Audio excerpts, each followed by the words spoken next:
Kyrie. And the reason why I stand with Ye and Kyrie is because I stand for freedom. Like, and if you a person and you feel like, or you say that you stand for freedom, you need to stand with them too.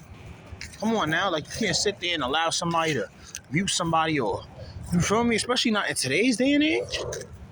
Like, come on. Like I thought it was freedom of speech. I know freedom of speech not free of consequence, but why should there be a consequence when black people speak about other people's races, but then when other people speak about our race, it's like nothing don't happen to them. I'm tired of that. I'm tired of that, and this is what I'm saying. And a lot of people of other ethnicities, they might not understand because they're not black, but you guys have to understand that if you guys ever want the black community to really, really be an ally to you and really, really be there with you, then you will support the black community growing.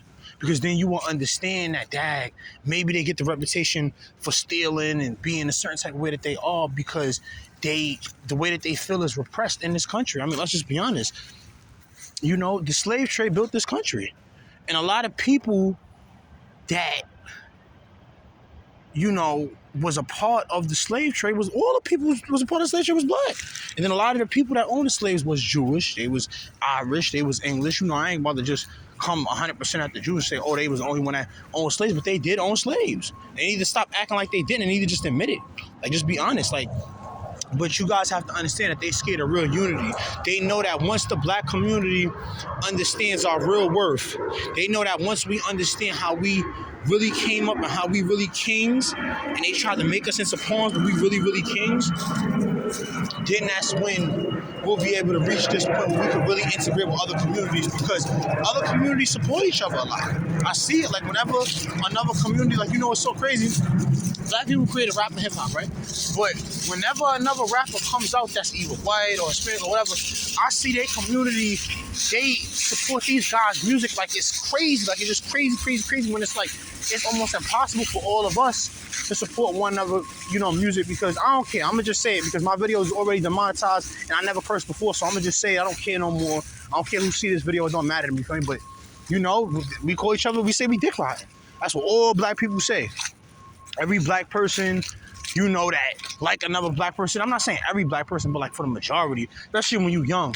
Like when you around your 10 years and your early 20s or whatever, like how I am in my early 20s, like you can't tell a black person, yo, I like your invention, I like your creation, around a lot of black people without them talking about how you supposedly, quote unquote, dick riding and all this other stuff.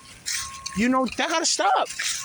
And for all of these coons, these coons that want to sit up there and tap dance and they want to take money from these guys and they want to be integrated within the society forever. Listen, it was never meant for us to be under these people for forever.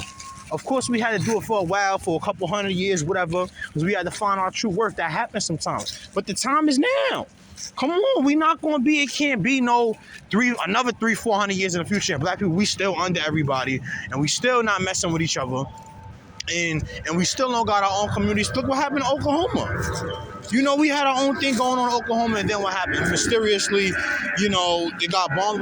Y'all have to understand that they don't want to allow people to know that they true worth. In no situation ever would they ever want us to understand our true worth, because once we do, now we coming together. Once we coming together, there's always gonna be conflicts. Don't get it twisted. Like, I ain't about to say I'm not an unrealistic guy. Like, I don't sit here and say, oh well, because this happened, it's just gonna be world peace or whatever. But it would alleviate at least 75% of the problems, honestly. Like, honestly, if we didn't, because I've had certain situations where I've lost certain things, or I've had certain people be mad at me because of what I was wearing on my clothes. If I wasn't wearing that on my clothes, they wouldn't have cared. Like, they wouldn't have tried to, and they might not have understood that I wore the stuff on my clothes. This is before I really, gain this air of confidence that I have now, the way I could come on the camera and I could talk or whatever. I was always a confident guy, but to really sit up there and talk about problems and just not care no more and just, speak my truth 100% wholeheartedly, without no interruptions, without no setbacks, you understand what I'm saying? No exemptions, just speaking the truth 100%. And you gotta stay true with the truth. You have to. Just like how if we was the ones, if it was reversed, and black people was the ones, the original Jews, the original Israelites, us black people was oppressing other people, and I was black, I speak about it. So a lot of y'all need to stand up with us, bro, for real. Because a lot of y'all claim to be allies, y'all claim to rock with the black community, but then once your money, listen, money is not real. Literally, we just use it to go get the resources that we used before. Like, come on, let's stop acting like as if this money and these clothes and all like this really, really got us brainwashed. Like, we really be thinking, I got on a pair of, Mike Jordans right now, but I ain't really been rocking with Nike. I know Jordan is under Nike, but it's like it got us really, really thinking. I won't be purchasing anymore. The only reason why I'm still wearing the little ones I'm wearing right now is because I'm out with my dog. I'm walking around and stuff like that. But in the future, I'm trying to support all independent black-owned companies, or at least companies that I haven't seen blatantly come out and disrespect us inside and try to say that we can't speak our mind a little bit about who we are and how we feel, even though we make up most of the NBA, most of the NFL. I'm not watching the NBA no more. When I'm watching the NBA, when I'm watching the NFL, and I was a big NBA and NFL fan. You can ask anybody that know me personally. My name is Corey. Like, you can ask anybody, like, yo, Corey know about ball, he know about football. And I ain't even do bets or parlays, and I just really and genuinely enjoy the sports. But it's like, it's hard for me to sit up here and enjoy the sports when you realize that, think about it. They take a lot of these guys, right? And they make a lot of these guys famous because they're bigger guys. Think about it. Like, a lot of these guys are 6'5", 7'2", 7'1". They don't want these guys being upset at them and coming at them, so they want to put them in these sports leagues and they want to put them in these places so that they not really too much of a threat, which is a pretty smart thing.